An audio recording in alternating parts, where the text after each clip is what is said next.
오늘 설교 제목이 조율, 튜닝입니다.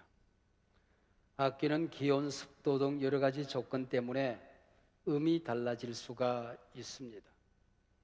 이때 달라진 음을 표준음에 맞추어 제대로 소리를 내게 하는 것을 조율이라고 하지요.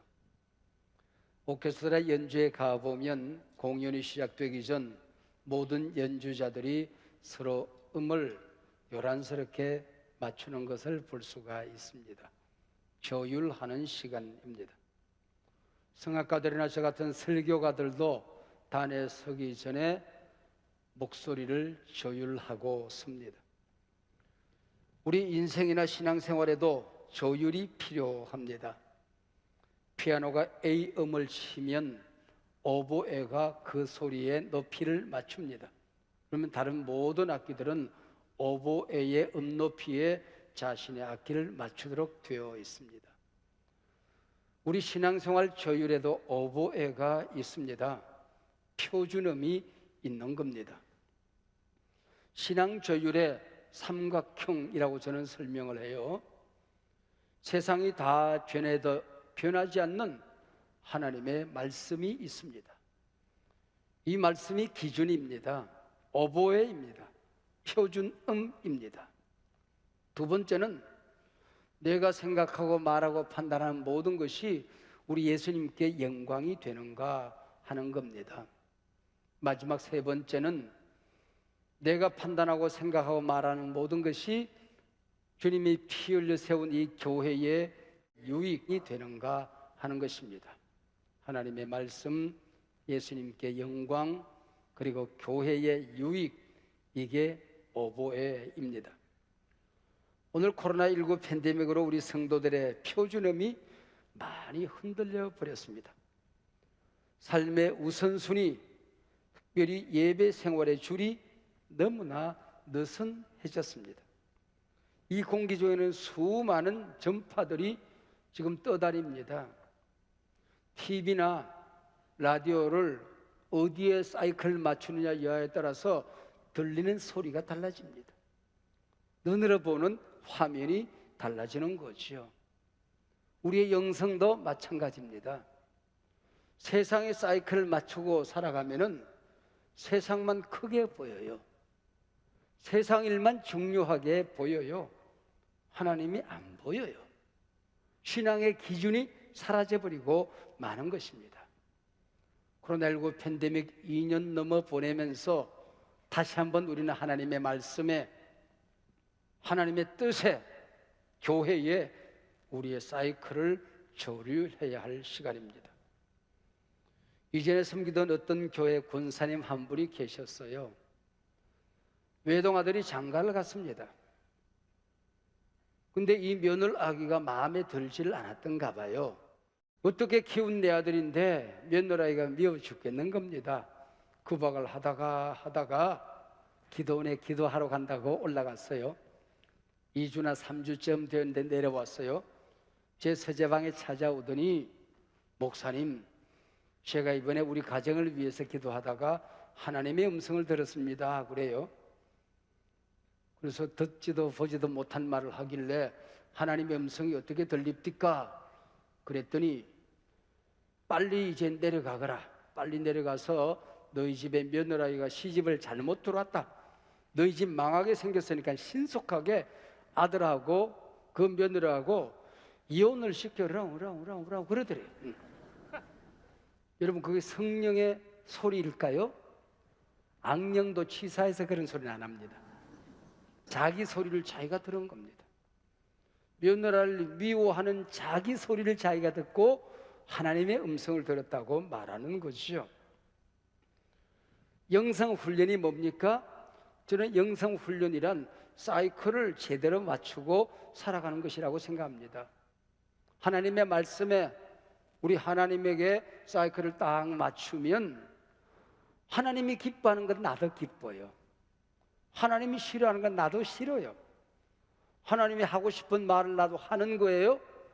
하나님이 침묵하고 계실 때 나도 침묵할 수가 있는 겁니다. 가야 될까 말아야 될까? 하나님이 기뻐하면 가는 거예요. 하나님이 싫어하는 곳은 안 가는 겁니다. 사는 것도 죽는 것도 하나님 앞에 사이클을 맞추고 우리가 살아가는 것이지요. 우리 신앙생활, 인생을 조율할 때에 하나님과의 관계가 제대로 잘 조율되어 있는가? 내게 맡겨진 사람들, 교회 공동체와 조율이 잘 되어져 있는가? 여러분, 세상 살면서도 돈의 흐름이 보여야 되는 거예요. 장사 아이디어가 번쩍번쩍 생겨나야 되는 거예요. 그 세상살이와 조율이 잘 되어야 한다는 것이죠. 오늘 본문의 배경을 살펴볼 필요가 있습니다. 아합 왕은 대단히 악한 왕이었지만은 정치적으로, 경제적으로, 외교적으로 능수능란한 왕이었습니다.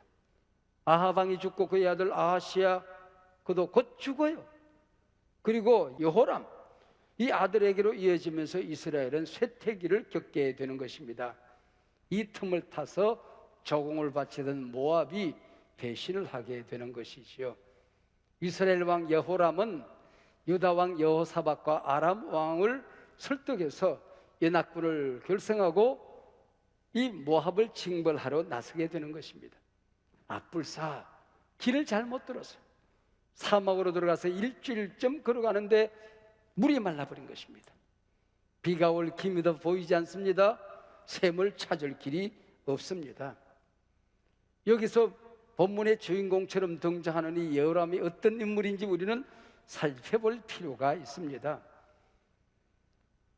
그의 아버지와 형이 죽자 아버지가 섬기던 바알 우상을 때려 부숩니다. 개혁을 하는가 보다 싶었는데 웬걸 여로보암의 길을 따랐다 성경 그러는데 금송아지 우상을 끌고 들어온 것입니다. 예수 믿고 난 다음에 예수 믿는 사람들은 술 담배를 안 한다더라. 술 담배를 턱 끊어요. 야, 제대로 믿으려나 보다. 그랬더니 웬걸 조상 제사를 끊지를 못하네요. 그것뿐만 아니고 주일이 된데도 뭐 하는지를 몰라요. 성수주일 신앙이 없어요. 하나님 앞에 자기의 뭔가 물질을 드리는 헌신 생활이 없어요.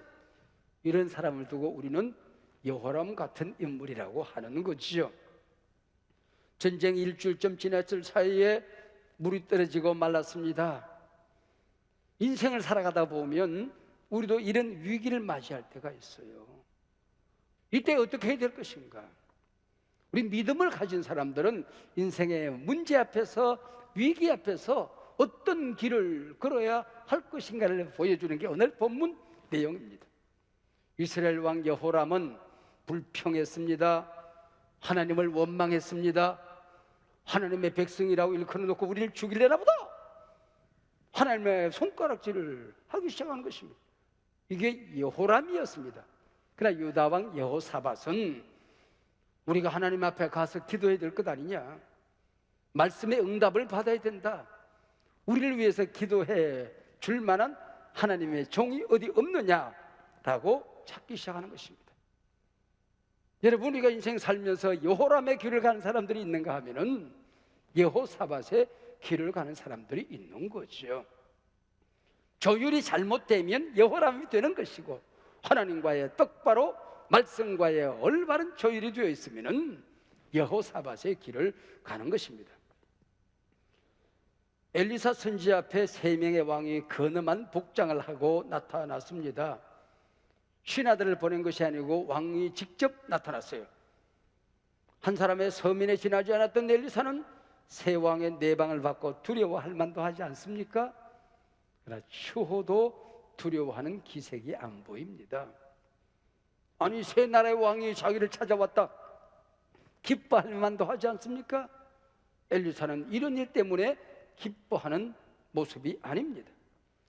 여러분, 오늘도 말씀의 종이라면, 하나님의 종이라고 한다면 이런 영적인 품이, 당당함이 있어야 되지 않겠습니까? 사회적으로 신분 높은 사람 앞에서는 쩔쩔매고 사회적인 약자들 앞에서는 고개를 빳빳하게 들어서 함부로 대한다고 한다면 그를 두고 어찌 우리가 주의 종이라고 할 수가 있겠습니까? 여호람을 향하여 기탄 없이 꾸중을 합니다. 그리고 여호사밧을 격려합니다. 11절에 보면은 유다왕 여호사밧이 말을 합니다. 우리가 여호와께 물을 만한 여호와의 선지자가 여기 있느냐? 위기 앞에서 여호사밧은 얼마나 귀한 자세를 보입니까? 우리가 여호와께 물을 만한 여호와의 선지자가 여기 없느냐 그 얘기입니다. 신하 중에 한 사람이 엘리야의 손에 물을 붓던 사밧의 아들 엘리사가 여기 있습니다 라고 대답해요. 참 재미있는 말입니다. 저 같으면은 시대를 호령하던 엘리야 선지자의 제자가 있는데 그가 스승의 겉옷을 물려받고 능력을 고스란히 물려받은 갑절의 영감을 받은 대선지자가 여기 있습니다. 이 정도로 소개할 것 같은데 엘리야 선지자가 선발을 닦을 때 물을 길러와서 그 선발에 물을 붓던 제자라고 얘기를 합니다. 얼마나 스승을 잘 섬겼는지, 말씀의 종을 얼마나 지극정성으로 섬겼는지를 말하고 있습니다. 그 얘기를 듣고 여호사밧이 말합니다. 하나님의 말씀이 그에게 있도다. 말씀의 종을 어떻게 섬겼는지를 보고 여호와의 말씀이 그에게 있도다라고 단언을 해버리는 것입니다. 하나님의 말씀 능력입니다. 길 없는 이 시대 하나님의 말씀 길입니다. 어디서 우리가 구원을 받을 수 있겠느냐? 하나님의 말씀이 구원입니다. 하나님의 말씀을 받아야 살아나는 것입니다. 오늘 우리 성도들이 주일 예배를 찾아오십니다. 이것이 바로 엘리사를 찾아오는 거예요. 여러분 오늘 왜 교회 예배에 왔습니까? 오늘 말씀 들으러 온 것 아닙니까? 오늘 이 시간에 뉴 노멀의 새 시대에 나를 향한 하나님의 말씀이 무엇인가? 그 말씀 듣기 위해서 오는 것 아닙니까? 사랑하는 여러분, 인생의 위기와 문제 앞에서 찾아갈 교회, 찾아갈 예배, 찾아갈 주의 종, 들어야 될 말씀이 있다는 게 얼마나 귀한 일입니까? 그에게 말씀이 있도다. 우리 교회에는 하나님의 살아있는 말씀이 있다. 이 고백을 할 수 있으면 얼마나 멋진 일입니까? 영생의 말씀이 여기 계시오매 우리가 어디로 가겠습니까? 주님 앞에 선 제자들의 고백이었습니다. 어떤 교회에 목사님이 은퇴를 하고 새로 젊은 목사가 부임을 했대요. 그래서 그 교회의 성도에게 물었어요. 목사님이 어떤 분이 오셨습니까? 그랬더니 말씀이 조금 약해서 그렇지 생긴 게 훤해요. 그래. 허당입니다.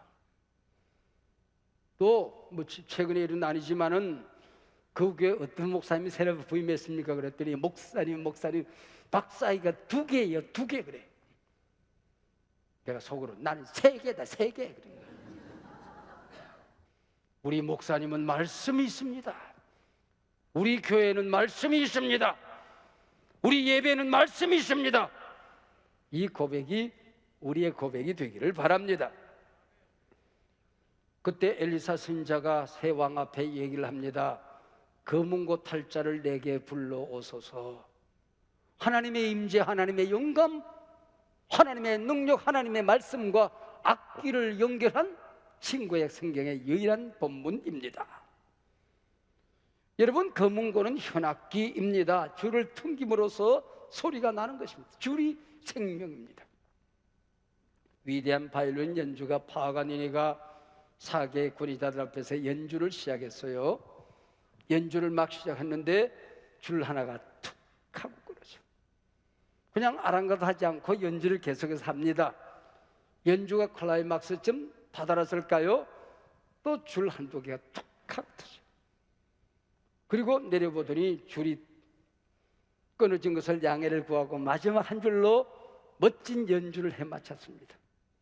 조마조마하던 모든 사람들이 나서 우리와 같은 박수로 파가니를 격려했습니다. 인생 살다 보면 생각지도 못하게 줄이 툭 끊어질 때가 있어요.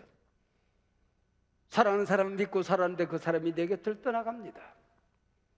어릴 때부터 남부럽지 않게 부유한 가정에서 살았는데 내가 이제 우리 가족을 이끌어야 되는데 모든 사업이 무너져서 빚더미에 앉을 때가 있는 거야. 남부럽지 않은 건강으로 살아갑니다. 평생 병원이랑 가본 적은 내나 툭툭 쓰러져요. 건강의 질이 툭 끊어질 때가 있는 것입니다. 그러나 여러분, 하나님이 나를 사랑합니다. 나는 하나님을 믿습니다. 나는 하나님의 자녀가 되었습니다. 내게 말씀이 있습니다. 내게는 기도가 있습니다. 성령이 함께합니다. 이 믿음의 줄이 끊어지지 않으면 어떤 일이 있어도 여러분의 인생은 멋지게 연주되어질 줄로 믿습니다. 같은 15절에 또 재미있는 말씀이 나옵니다. 검은고 타는 자가 검은고를 탈 때에 여호와의 손이 엘리사 위에 있더니 그랬습니다. 역시 능력의 임재가 여호와의 손, 하나님의 말씀이 여호와의 손과 함께 임한다는 본문도 신구의 성경에 여기가 유일한 본문입니다. 자, 그러면 여호와의 손이 어디에 임해야 될까요?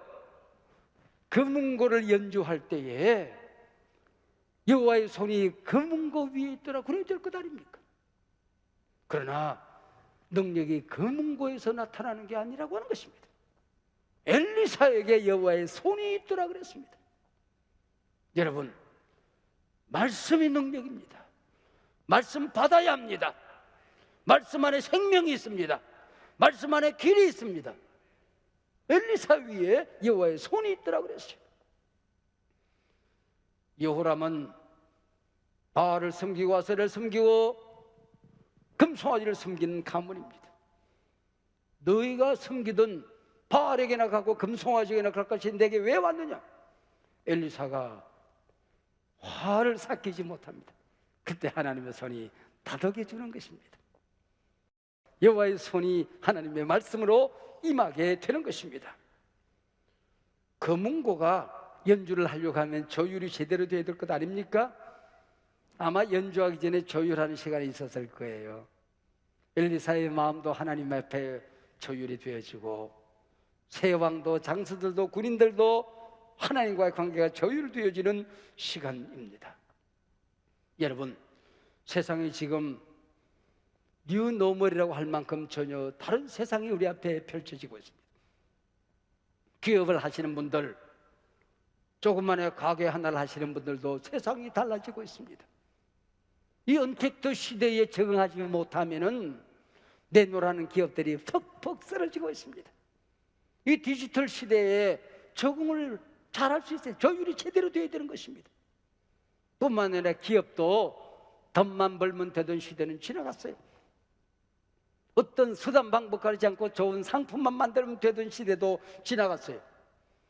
그래서 여러분, 이 새 시대의 경영을 ESG 경영이라고 그러지 않습니까? 이는 환경을 얘기해요. 이 제품을 만들기 위해서 내 시대는 돈을 벌었지만은 다음 시대의 기후가 무너지고 탄소가 쏟아져 나오면 안 되는 거예요. 그리고 돈 벌어서 사회를 섬기고 사회적인 약자를 돌볼 수 있는 마음의 여유가 없으면 사람들이 상품을 안 사는 거예요.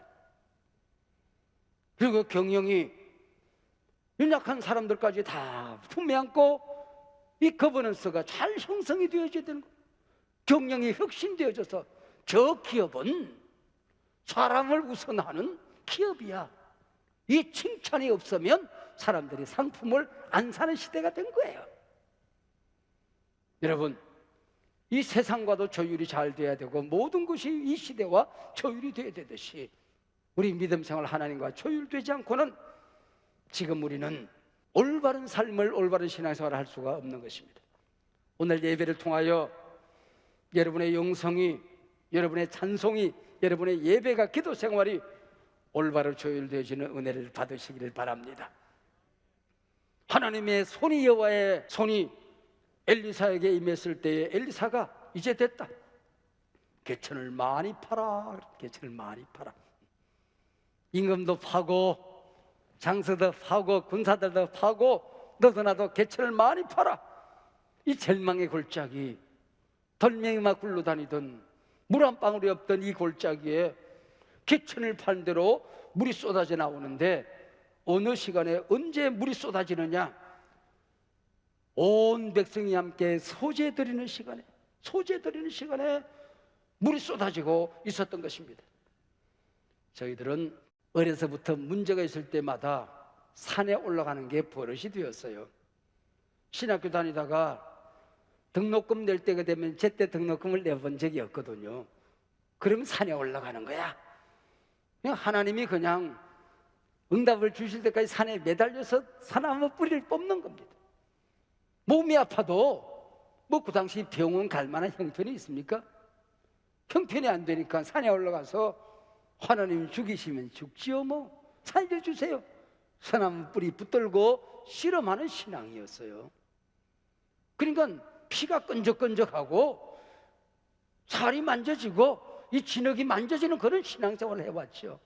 내가 우리 교육자들과 함께 아침 회의를 하면서 여러분들은 산에 가서 나무 뿌리 뽑는 신앙생활이 아닌데 컴퓨터 신앙 가지고는 안 된다. 컴퓨터 안에 하나님 안 계신다. 그게 뭐 신통한 줄 알고 컴퓨터 안에서 뭐가 있는 줄 알고 하면 안 된다. 그 안에 좋은 정보들이 있을 것이다. 그러나 기도해야 한다. 말씀 붙들고 씨름을 해야 된다. 말씀 붙드는 시간 없으면, 기도 붙드는 시간 없으면 다 허당 껍데기씩 껍데기. 여러분, 소재가 뭡니까? 온 백성이 함께 제사하는 시간입니다.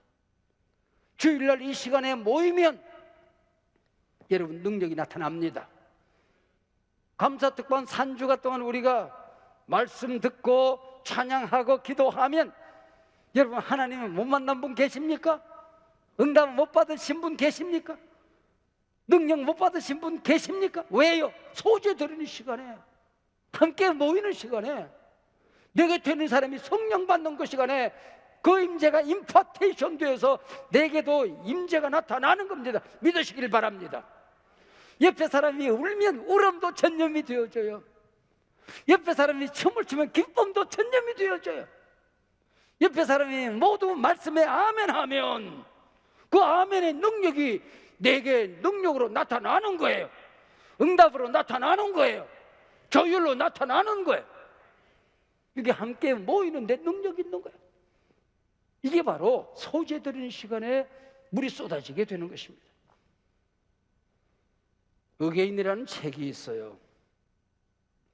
정성이라는 분이 쓴 간증글입니다. 그는 사업가로서 촉망받던 사람이었습니다. 불의의 사고로 하반신 마비 척수장애 1급 판정을 받고 몇 차례 자살을 시도하지만은 미수에 그치게 됩니다. 극적으로 하나님을 만납니다. 한때 그도 교회 열심히 다니고 신앙생활을 잘 하던 사람인데 사업을 합리하고는 12시간 넘도록 매일같이 술에 빠져 살았습니다. 사업 확장되는 재미에 교회를 멀리한 지가 퍽이나 오래되어졌습니다. 사업자 친구들과 함께 영동 고속도로를 질주하다가 죽음의 위기를 맞는 교통사고를 당하게 되는 것입니다. 삶을 저주하고 살다가 하나님을 만나게 되죠. 그리고는 성경책을 펼쳐놓고 어게인 다시라는 책을 씁니다. 그의 책 서문을 읽음으로써 오늘 말씀을 맺을까 생각합니다. 건강이라면 누구보다도 자신했던 사람이 있었습니다. 그는 사람과 인생을 즐길 줄도 알았습니다. 술집에 가면 최고의 인기를 누리며 밤새는 줄 모른 채 사람들과 어울려 지냈습니다. 내게 주어진 인생이니 마음껏 살면 된다고 생각했습니다. 그러나 그에게 불현듯 찾아온 교통사고 1급 척수장애 판정은 그에게 한 치 앞을 내다볼 수 없게 만들었습니다. 하반신 마비, 대소변 조절 불가, 시시때때로 찾아오는 불가항력적인 통증들, 그런 이런 장애와 고통 앞에 인생을 저주했습니다. 인생이여 죽어버려라, 침을 뱉고도 싶었습니다. 그때 하나님은 그를 찾아오셨습니다. 그를 향한 하나님의 사랑과 계획하심이 얼마나 위대한지를 알려주셨습니다. 이 책을 쓰는 이유와 목적이 있습니다.